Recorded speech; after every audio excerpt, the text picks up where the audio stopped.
Sialkot police کا خونی کھیل پتنگ بازی کے خلاف کریک ڈاؤن، سینکڑوں پتنگیں برآمد کرکے ملزم کے خلاف کائٹ فلائنگ ایکٹ کے تحت مقدمہ درج۔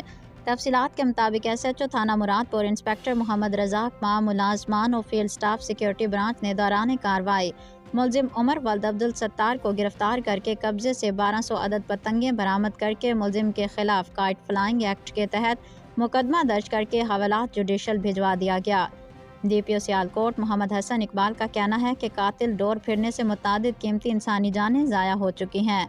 پتنگ مافیا کے خلاف کارروائی کا مقصد قیمتی انسانی جانوں کے ضیاع کو روکنا ہے۔